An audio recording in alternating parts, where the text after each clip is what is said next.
As one of Alan's crew members and fellow racers, John Sherwood shares how Alan helped him get through high school geometry. He also tells of a scary tale about a cornfield near Madison. All right. So, how did you meet Alan?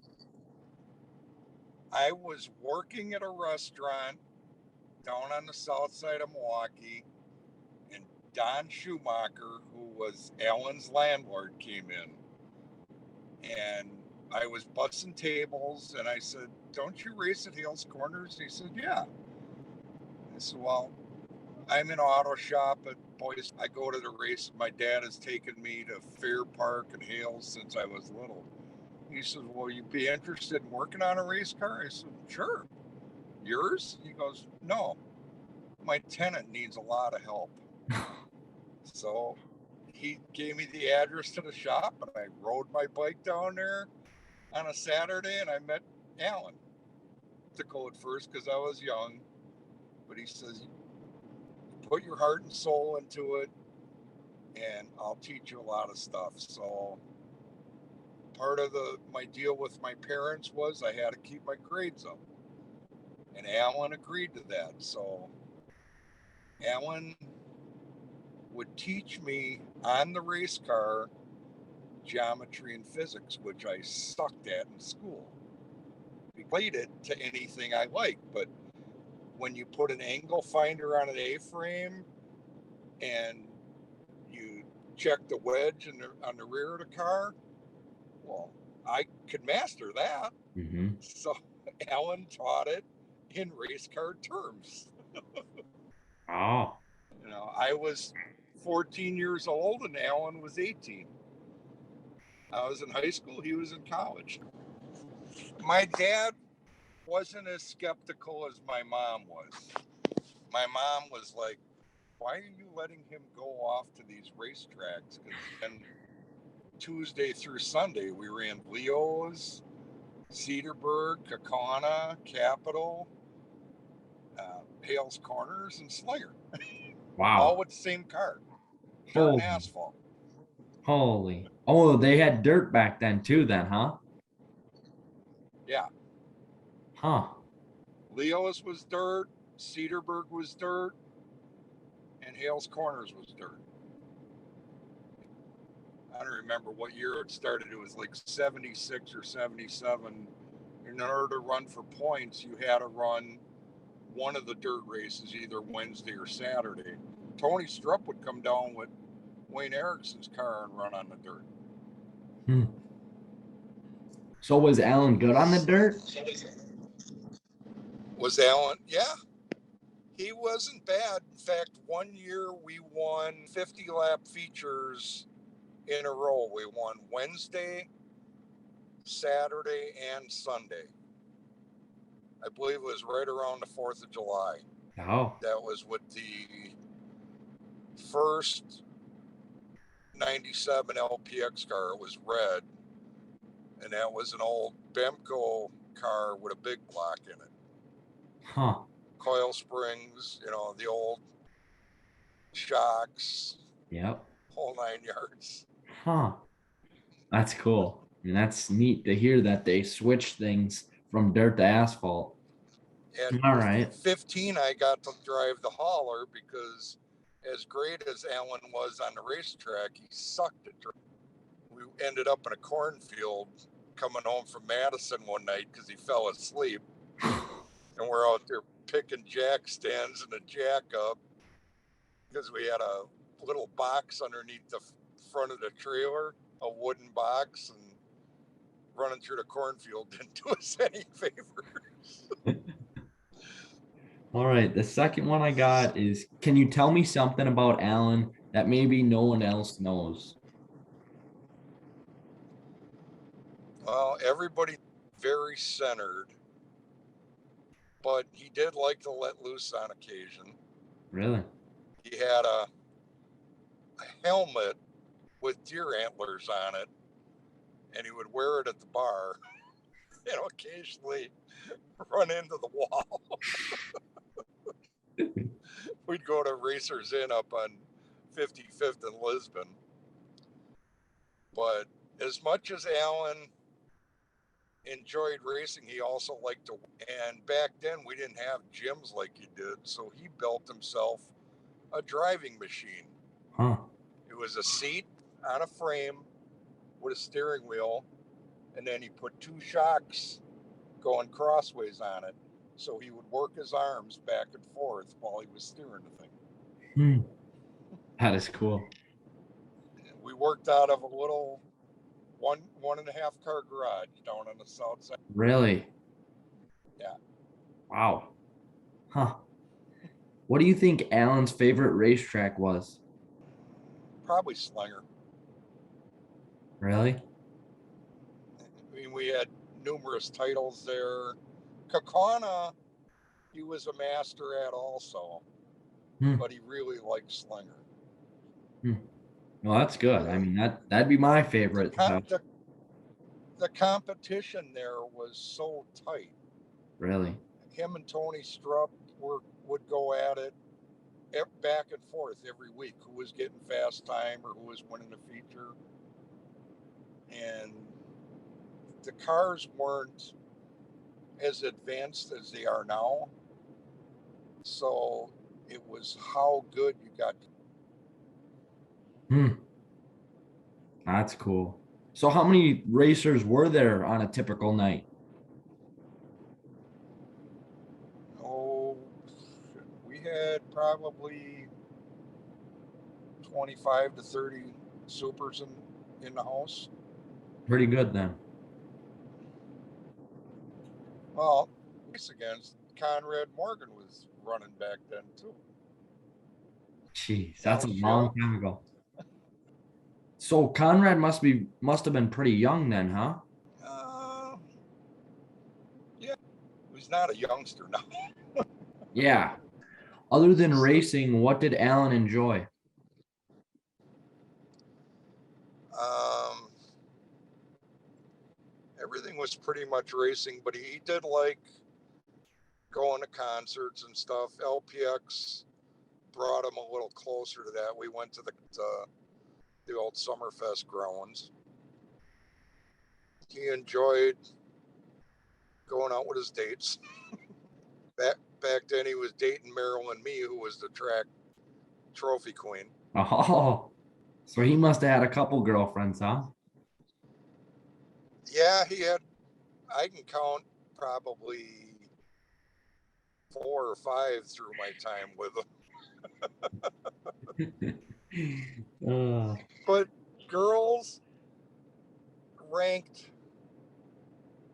probably at the 75% percentile. The race car was the most important thing. yep. Yeah. Huh. How do you think Alan learned so much about the race car, like the suspension, motor wise, the chassis, things like that? Well, the motor part was his dad, Jerry Kulwicki, who was working for Norm Nelson at the time. I'd walk in the shop on a Wednesday night, and Alan would have a set of heads on the table, and he'd be CCing them. Anybody do that before? I mean, I rebuilt motors in high school at the auto shop. We never CC'd heads, and Jerry would come down with his degree wheel and degree the cam in, and things would be just the way Jerry wanted them. Hmm.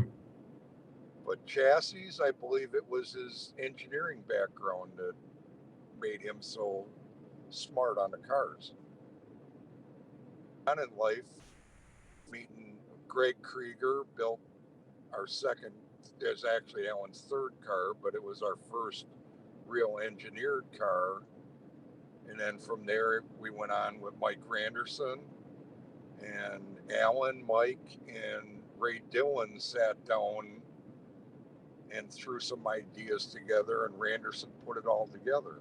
Dillon Kulwicki deal. Hmm. So it all kind of just went together, huh? Yep. That's cool. But you had three guys that wanted to go fast. Yeah. Yeah. And that's, how it comes together. It all, there's always a side to it. But Alan wouldn't let on what we were running. There were no numbers on the springs, there was no tags. What he put in there was what he wanted in there. If he wanted to let you know, it was few and far between. Really? Well, there was times where he would put numbers on them, just go put them in the car. You don't need to know what they are. So very secretive, huh? And that was even into the ESA days. Wow. What do you miss most about Alan? I miss the knowledge that he gave me. He from that age, he was my best friend and mentor. If I had problems at home, I could sit and talk to Alan just like he was my brother. And when I got the notice on April 1st, I was at a bowling alley when it happened. I thought it was a bad April Fool's joke until I made a couple phone calls. Mm-hmm. I had talked to Alan, it was probably 2 weeks before that. I was flying to Danville, Virginia to pick up a dump truck. I changed planes in Charlotte. I picked up the phone, called his office. His secretary says, "Well, who's calling?" I said, "Just tell him John from Milwaukee." He was on the phone right away. "Where are you?" I said, "I'm at the airport." "I'll have somebody there in 10 minutes. I said, No. I'm flying. He says, "Well, set something up for Speed Weeks in Charlotte. You can stay at the house and I'll take you through the shop and show you everything." Well,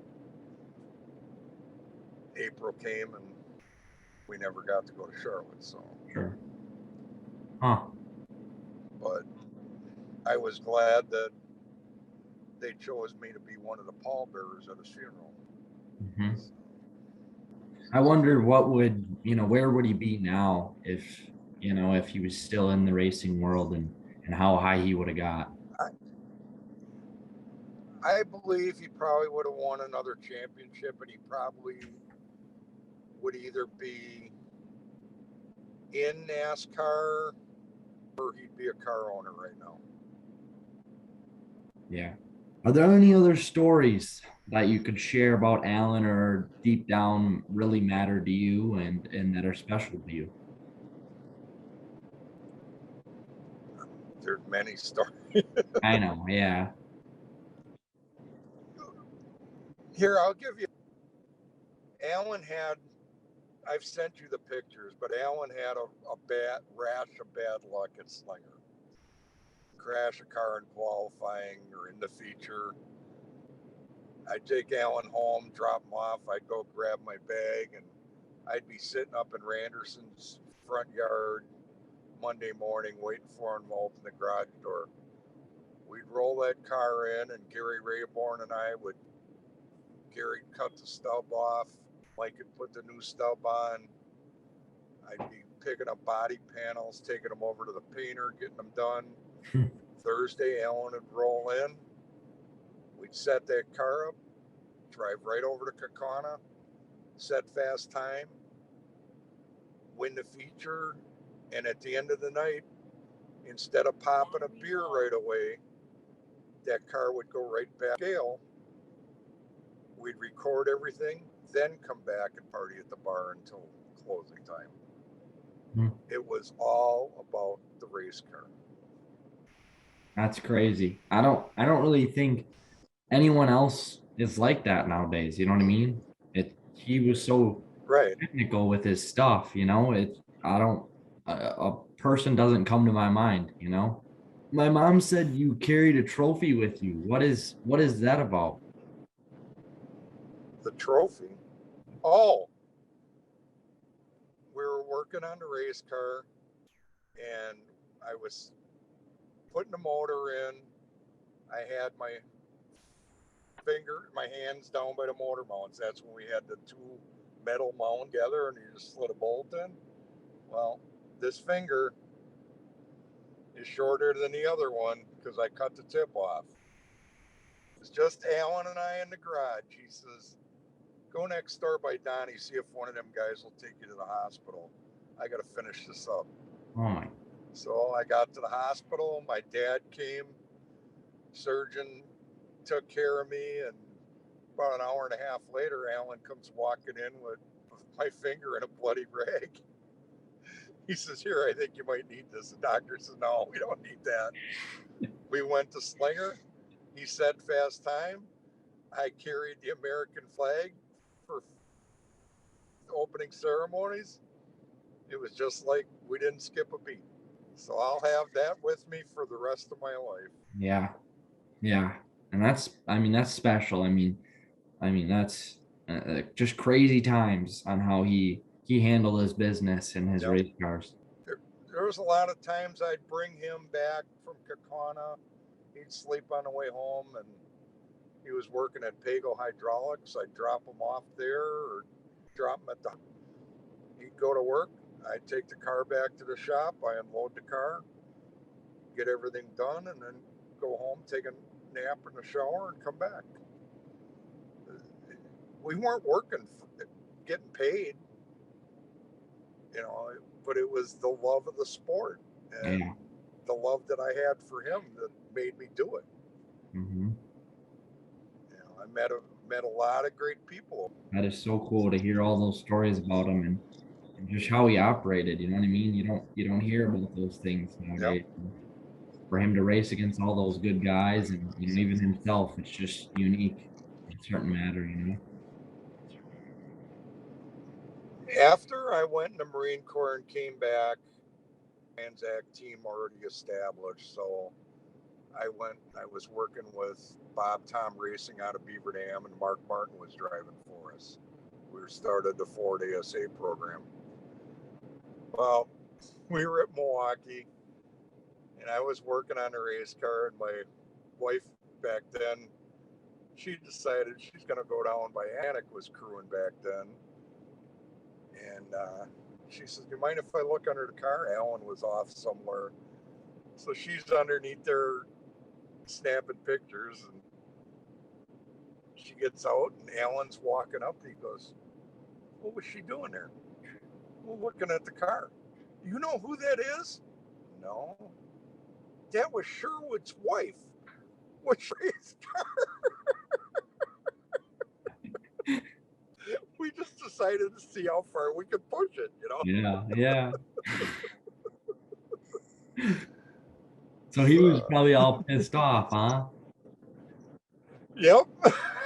He come walking by me later. He's like, well, what did you learn? I says, I learned you got about the same shit we do. I'll never forget one night at Kakana. We struggled in qualifying when we had a carburetor problem. So before the heat race, I was changing the gears, and Alan was jet level, and he took the sight plugs out. They were calling for the heat race, so we button the car up, and he goes out there. About the second lap in, he comes off of turn 2, and the car erupts in flames.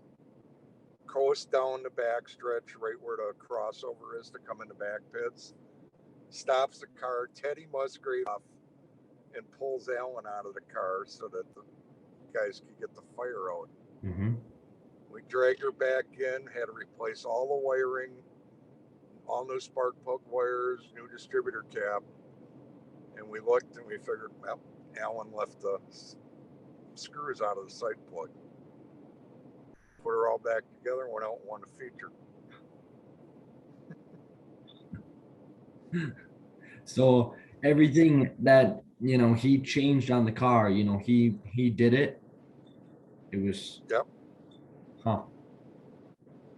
Wow. He could rebuild that car from top to bottom. Really? The only thing now they haven't studied it enough, I'm sure I could catch on, but is the way you guys are running your new shock packages. Yeah. Yeah. with them things on the ground. I mean, we had the cars up off the ground, and Oh, really? yeah, they could go down, but it was 5-6 inches off the ground Hmm. back then. Wow. A 70 stock 70, and then we bolt like um, a piece of vinyl on the bottom for a valance, and you've got fancy ducting for the brakes. I went to Sears and or the hardware store and got dryer hose for it for brake ducts. Huh. That's crazy. So when he like, set up his shocks, how did he really know where they were? Because I mean, nowadays we got machines and we can run our shocks and, take them to a certain measurement and all these other things. But how It did, was basically pull them off the shelf, push them down, and watch them come back up.